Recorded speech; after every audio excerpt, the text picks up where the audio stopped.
This is Chapter 6 of The God Boy by Ian Cross. I didn't want to go home straight away after school. I went with Joe Waters and Sniffy Peters up to the top of that small hill next to the school. It was a fine afternoon, the hot of the day wearing down till all was nicely warm and drowsy. We decided we would sit on top of the hill and talk. Sniffy was almost as good a friend of mine as Joe was, even though he was too good looking. He had a curly black hair and skin like a girl's, long eyelashes and the rest, and he was always clean no matter what. Even after a mud fight, he was tidy and neat, and darn me, he never got any muck under his nails either. Yet he wasn't a sissy, and didn't run away from fights. We called him Sniffy because his mother made him carry 2 handkerchiefs, and not because he sniffed any more than the rest of us. I wouldn't be surprised if he sniffed less. "What was wrong with you today, Jimmy?" Sniffy asked, as we climbed up to the hill. "Sister was looking at you all day, and I knew you would get it if you didn't watch out." "You showed her," Joe said. "You didn't even blink. Only trouble is that from now on, instead of giving us 2 bangs with the old strap, she'll give us 3, because she'll think 2 is not enough." "For all I care," I said, "she can give me 50 bangs." "Gee," said Joe, "50 bangs would make you sit up and take notice." "I could take 50 bangs without blinking," said Sniffy. "Think of what you would have to do to get 50 bangs, though. That would be the really hard part. You'd have to murder somebody." We reached the top of the hill quickly, as soon as we were clear of the pine trees on the slope, and lay down on the ground. We could see the whole of Raggleton on one side, all the houses and even the shopping centre, looking lazy as if it was sunbathing beside the sea. Behind the town we could see the wharf with a few boats tied up alongside, and one man up a mast painting. I wasn't sure, but at one end, in the shadow, I thought I could make out Bloody Jack, fishing as usual. Joe grinned, and boy, with all his teeth, when he grinned, you really knew he was grinning. "Dopey, Sniffy," he said. "If you murdered somebody, they wouldn't give you the strap. They'd hang you, or put you in jail for always and always at least." "Well, what would they give you 50 bangs for?" asked Sniffy. "What's the use of Jimmy saying sister could give him 50 bangs if there isn't nothing she could give him 50 bangs for?" "He could break all the windows at school, and saw her desk in half, and that might do it," said Joe. "Even then, I dare say, he'd get the bangs on the instalment plan, as they call it. My mother says that if something is too much at once, they give it to you on the instalment plan." "I just mentioned murder as a metaphor or a simile, or one of those figures of speech," Sniffy said. "Nobody would be fool enough to think I really meant it. Really, if you know what I mean. It was just an expression." There we were, the 3 of us, in our navy blue shorts and shirts, Joe with his teeth and ears and hair sticking out, and Sniffy looking like an angel, and me, all sitting there and not knowing a darn thing. Me, what did I look like, I wonder? My ears stuck out like Joe's, I admit, but my hair was tidier. I was not as thick as the other 2 were. Not skinny, no sir. Lean was a good word for my condition. I was the smartest too. That's why I got tired of the conversation first, as I could see what goats we were in our short pants and all, talking such stuff. "Shut up, both of you," I said. "You don't know what you're talking about." "Well, what should we talk about?" asked Joe. "You mentioned something else because you started us off before with your skite about not caring about 50 bangs, and now you say shut up. You start a new subject then."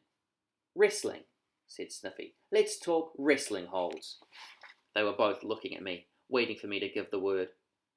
"Let's talk about our mothers and fathers," I said. You should have seen them. They didn't react at all. You would think they were still waiting for me to speak. "What?" said Sniffy. "Mothers and fathers. Parents," I said. "What do you mean, mothers and fathers?" said Joe. "What I said, let's talk about them." "What is there to talk about?" said Sniffy. Honestly, the pair of them were looking at me as though I was loopy.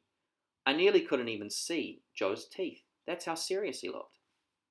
"Don't you ever think about your parents?" I asked, trying hard to get them interested. "What they are like, and how they go on."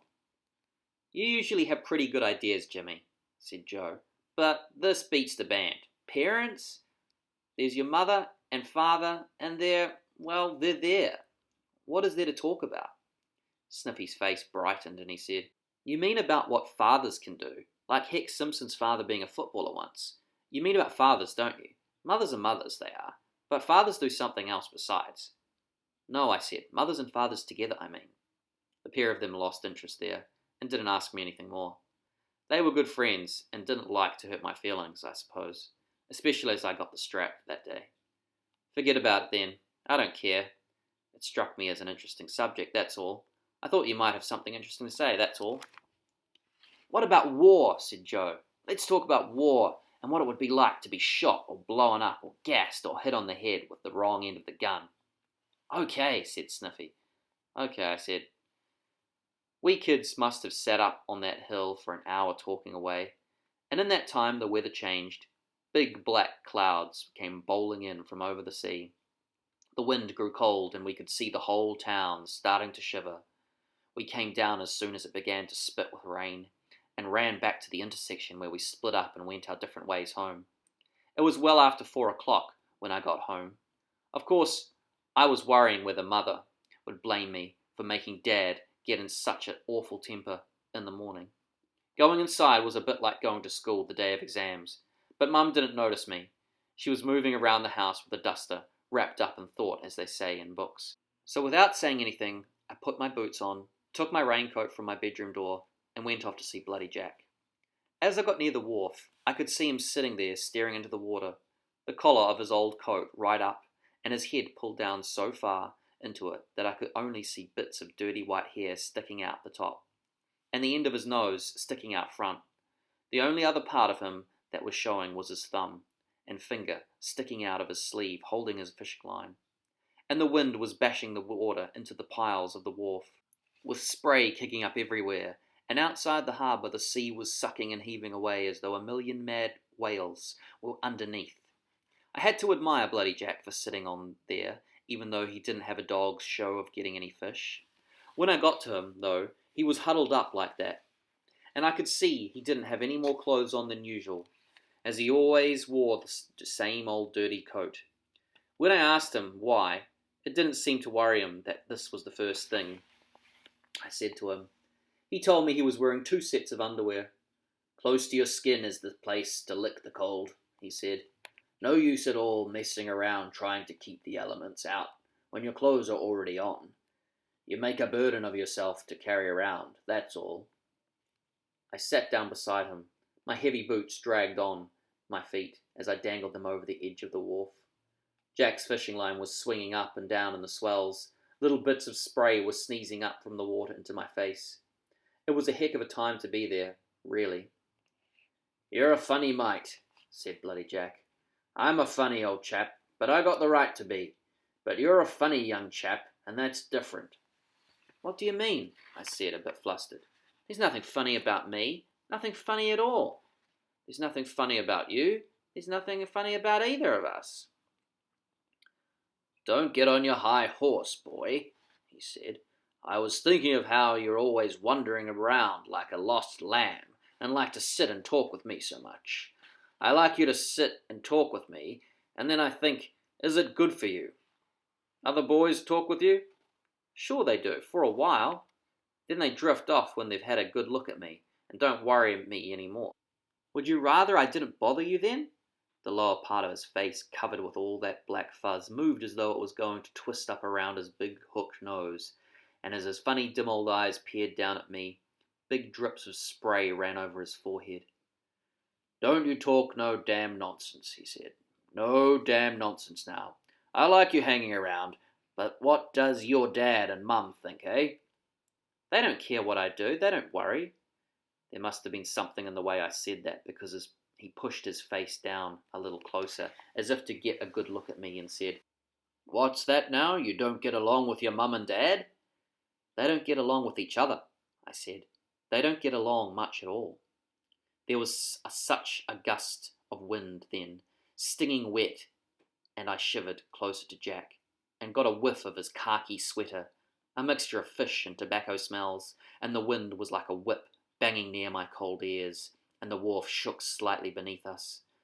I got a loopy feeling that the sea and the wind and the sky were God shaking his finger at me for telling on my mother and father, and I yelled out, "I don't care!" The wind dropped and Jack said, "You've got troubles the way I didn't expect, young'un," he said. "You mean your mum and dad fight? Throw things at each other and the like of that?" "No, they just talk back and forth, and sometimes they shout, and I feel terrible." "Like what, for instance?" "I don't know," I said. "Dad drinks, and Mum gets iffy. It's been going on ever since I can remember, I suppose. But these last 2 years it's worse. Dad keeps saying she's dragged him down, and she says back that he never was up. Dad's halfway always talking about how he hasn't got on in the world the way he should have, and it wasn't his fault, it was hers, and the depressions. They go on like that, and I can't understand, really I can't. What's it all about, and yet I feel terrible." I took a deep breath. Then I realized that still the wind was keeping down and the splattering of the sea had stopped, and that even a seagull was hanging over the water, wing way out, and not moving, and the wharf was steady as a rock, as if everything was keeping quiet to hear me talk. I didn't care though. I went on. "And Mum has changed a lot, and she's not the same. She goes around the house sometimes as though nobody else lives there but her, not even me, and she has a funny look in her eyes. She is friendly to me, and her eyes are all right then. She's been that way ever since she was sick, that time. She looks as though she's picked up a sixpence and lost a pound note, as they say. That was silly, her getting sick, and he blaming her for getting sick." "It's hard to say when people are being silly," said Jack. "Little boys don't understand what is going on, and perhaps they should not pay attention. Grown-ups should be ignored sometimes, kind of, by children." "It's hard not to pay attention," I explained, "especially when they shout. Do you think I'm queer and imagine things?" I said. "No, it's not that," said Jack. "You're hearing right. I don't doubt it a second. It's just that you're hearing what you shouldn't be. Most of the trouble in the world starts that way, Jimmy, with people hearing or seeing something that they shouldn't be. You think if you never bothered to look or see anything much, you wouldn't be worrying." "I'd have to be very dumb to be like that," I said. "Then be dumb," he said. "See nothing, hear nothing." I can't, I said. "I can't help hearing. I can't help seeing. I can't help it unless I run away." "Then just don't care," said Jack. "Don't care, like, for instance, you know about that fire down at Albertville a couple of days ago, and 6 people got burned to death?" I nodded my head. Everybody knew about that fire. We even talked about it at school. "Well," said Jack, "you know about the fire, and yet it doesn't drive you out of your head thinking about it, does it?" "No," I said. "I'm sorry even so." "Of course you're sorry, but you don't care. Well, be the same with your mum and dad. Be sorry, but don't worry or care. They can take care of themselves. They both are nice to you, aren't they?" "Yes." "That's all you got to worry about then. They're nice to you.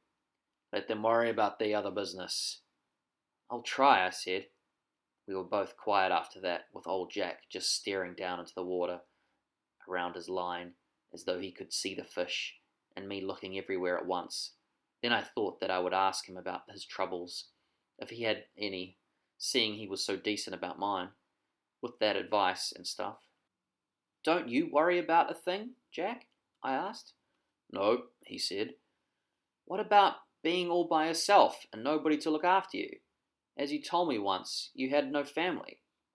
He moved his chin up and around and jerked at his line. "Nope," he said. "Don't worry." "You mean you never worried?" I said, wondering if he thought I had been a little sissy for telling him what I had earlier. "Worried a long time ago about my wife. All of 30 years, it must be. Worried myself nearly sick. Then she ran away and I never did see her again, and I never did worry much again either. He was a little fat bloke, with a beard, all the time dressing up, and having smelly oil on his hair, thinking he was a great one, he was." "Who was?" I asked. "He was," he said. That was Bloody Jack all over. He was getting mixed up like that, without making sense, when he talked about himself, so I tried another subject. "What about when you can't fish anymore, as people can't when they get too old?" I explained to him. "I'm old now, son," he said, "and if it doesn't worry me, and it never will, I've got me pension, and I've got my fishing, and I've got the sea. They'll never have to bury me either. I know these tides too well for that. You're a great one not to worry, I said just to end the conversation. I liked Jack and liked talking to him, yet he never meant much. I suppose his advice about my mother and father was good, but when he talked so queer at the same time, I lost confidence in it. You mightn't understand that, how I liked hearing him talk, without going much for what he actually said. I remember thinking that if he talked nonsense about himself, what he said about me and my parents was probably nonsense too. Yet Bloody Jack was the only one I ever talked to about my parents. I never could talk to my sister Molly, because she was loopy.